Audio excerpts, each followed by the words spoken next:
저희들의 잘못에 대해서 사과를 드렸고 지금 역시 마찬가지 생각을 갖고 있습니다. 입이 10개가 있어도 저희가 그 변명을 해서는 안 되고 확실하게 잘못된 부분이고. 김장겸 위원님 질의하십시오. 네, 국민의힘 비례대표 김장겸입니다. 이석하신다고 그러니까 김용빈 사무총장님께 먼저 질문 드리겠습니다. 그냥 앉아서 말씀하시면 되겠습니다. 네. 앞에서 부정선거 관련한 음모론이 나왔는데 이런 토양을 선관위가 제공한 것이라고 생각하지 않습니까? 선거관리 부실로 인해서 이 의혹이 발생했다는 점에 대해서는 인정합니다. 그리고 그 부분에 대해서는 누차에 걸쳐서 저희들의 잘못에 대해서 사과를 드렸고 지금 역시 마찬가지 생각을 갖고 있습니다. 그런데 이제 부실 선거뿐만 아니라 자 PPT 하나 보시죠. 최근에 감사원 감사 결과를 보면은 선관위는 가족회사라는 풍자 사진이 나와 있습니다. 네, 이게 보면은 엄마 사무관, 장남 주무관, 아빠 서기관, 막내 인턴, 장녀 주무관요. 선관위 직원 단체 사진이라고 합니다.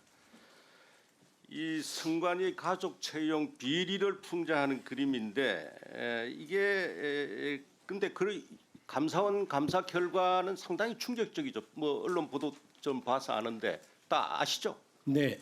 네, 보시면 2013년 이후 실시한 총 167회의 그 시도 선관위 경력 채용에서 규정 위반이 총 662건. 네.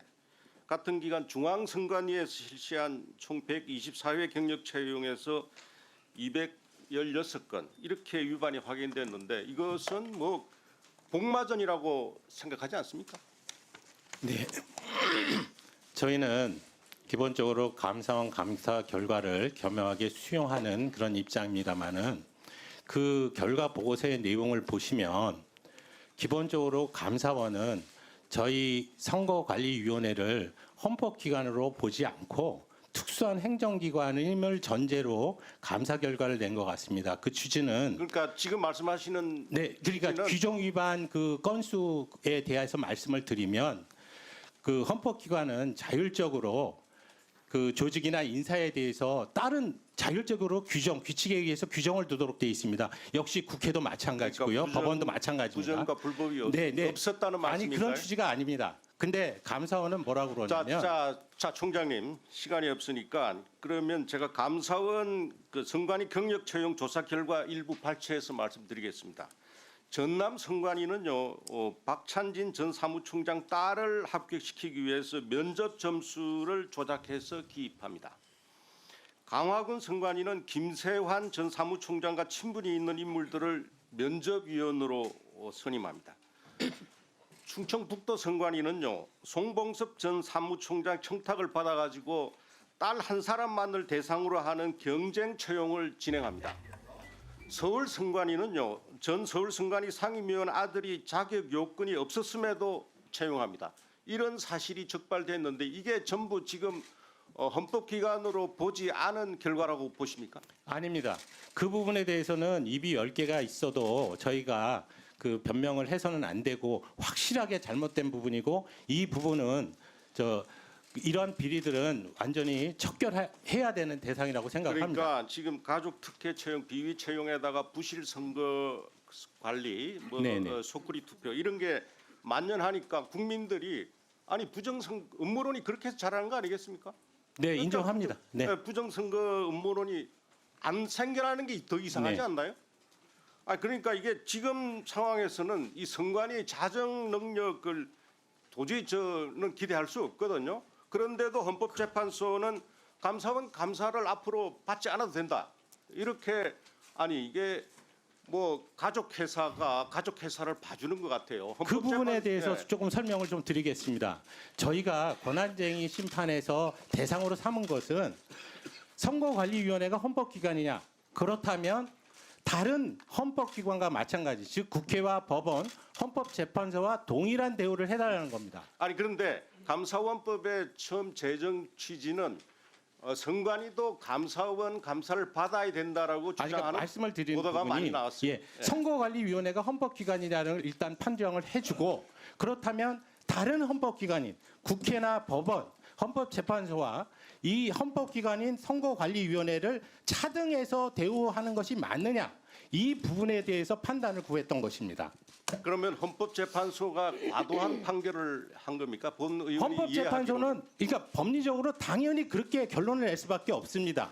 헌법기관이니까 동일한 헌법기관에 대해서 차등 대우는 인정되지 않습니다. 그런데, 그러니까 국회나 예, 법원에 알겠습니다. 대해서 외부적인 감사가 할 수 없다면 저희 기관에서도 외부적인 감사는 할 수 없게 된다는 겁니다. 그런데 이 부분 때문에 현재 결정을 보시면 면죄부를 주지 않는다는 부분은 분명히 언급을 하고 있습니다. 그만큼 국회나 법원이 자정적으로 노력해서 자체 감사를 통해서 이와 같은 비리가 발붙이지 않도록 하는 것이 중요한 그러면 것이지. 총장님, 네. 총장님 시간이 너무 많이 가서 그러면 선관위의 인사는 물론이고 회계하고 선거관리 공정성까지 이 전문성이 있는 외부 기관의 감시와 견제를 받도록 제도화하는 방안에 대해서는 어떻게 생각하세요? 현행 헌법적으로는 국회나 법원, 헌법재판소가 외부 감사를 받는 그런 규정이 없는 한 저희들도 받을 수는 없습니다. 다만 지금 말씀하신 대로 회계 감사는 국가기관 모두가 받도록 돼 있습니다. 그러니까 그런 부분은 문제가 없고 인사에 관련한 부분, 조직에 관련한 부분에 대해서는 국회나 법원하고 동일하게 대우를 해달라는 것이고 지금 저희 기관이 이 영세하고 또 지금 잘못한 부분이 있으니까 이 비리는 반드시 발본색원해야 되는 것입니다. 그래서 제가 들어와서 이 부분은 제도 개선을 했다고 말씀을 드렸고 다만 그 제도 개선이 완벽하지 않을 수 있습니다. 그래서 차제에 이 선거관리위원회를 국정감사 권한을 가진 국회라든지 이런 부분에서 더 저희 기관을 들여다보시고 저희에게 제도 개선을 요구하신다든지 이런 부분을 통해서 개선해야 되는 문제라고 저희는 생각합니다. 예. 지금 뭐 이 개헌 논의가 많이 나오는데 예를 들면 선관위가 너무 비대해서 이게 이 정말 가족 회사로 돼 있는데 이것을 지방 선관위는 전부 행정부처로 이관한다든지. 네네.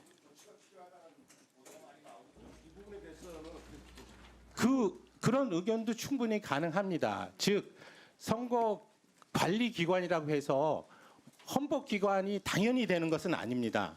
즉 선거를 치르기 위한 제도이기 때문에 심지어 상설기관화 할 수도 없습니다. 그러니까 한시적으로 운영하는 제도로 운영하는 나라도 있고요. 그다음에 그 일본과 같이 소위 행정부, 그러니까 내무성 산하에 총무성인가요? 총무성 산하에 선거국으로 두고 운영하는 나라도 있습니다. 이런 부분들은 헌법적인 문제니까 개헌 논의를 하실 때 충분히 우리나라의 실정에 맞게 선거관리 제도를 어떻게 가져가는 게 맞는 것인지를 논의해서 정하면 되는 것입니다. 제가 말씀드리고 우리 위원회에서 말씀드리는 취지는 현행 87년도의 헌법에 의하면 분명히 헌법기관이고 따라서 다른 헌법기관과 차등 대우하는 것이 잘못된 것이다라고 말씀을 드린 것뿐입니다. 이-